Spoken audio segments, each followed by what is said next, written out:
Jeg vil her vise, hvordan du laver italiensk aflukning i 2x2 rib. Min rib starter med 2 vrangmasker.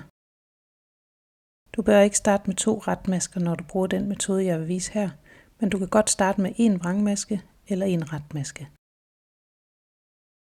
Der strikkes 2 pinde dobbeltstrik inden aflukningen.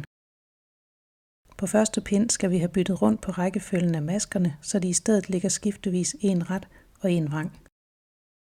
Vrangmaskerne tages løst af som vrang med garnet foran arbejdet.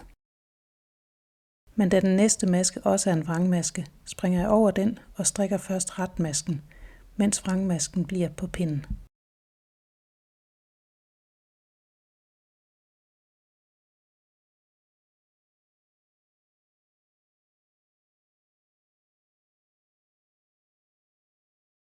Og så fører jeg garnet om foran pinden og tager vrangmasken løst af.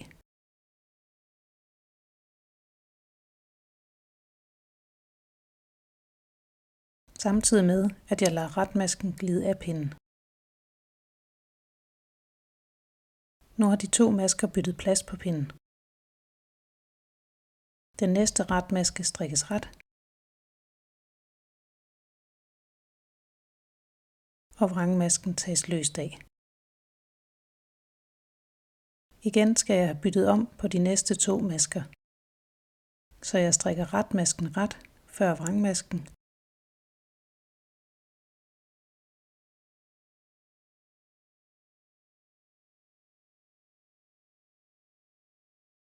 og tager vrangmasken løst af, mens begge masker glider af pinden.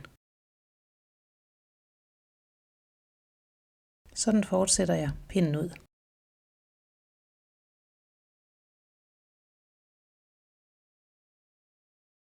Så maskerne kommer til at ligge som i 1x1 rib.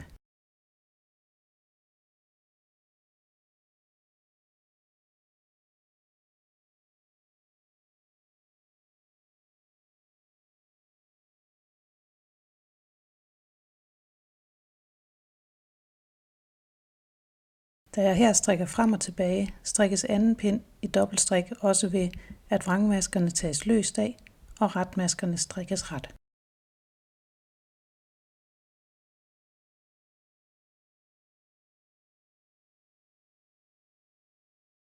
Hvis ribben strikkes rundt på pinden, strikkes anden omgang i dobbeltstrik sådan her. Vrangmaskerne strikkes vrang, og retmaskerne tages løst af som vrang med garnet bag arbejdet.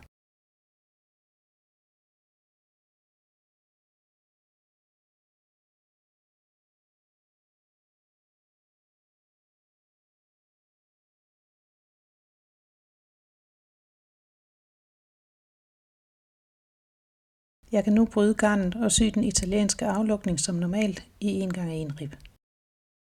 Jeg syr først igennem vrangmasken som ret, og derefter igennem retmasken som vrang. Så tager jeg vrangmasken af som vrang og syr igennem næste vrangmaske som ret.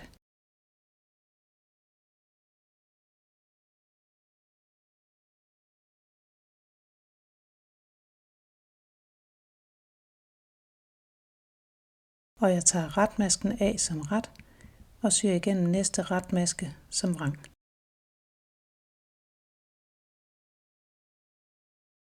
Vrang af, igennem som ret,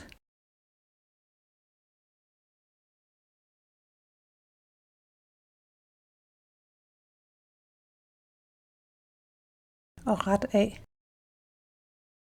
igennem som vrang.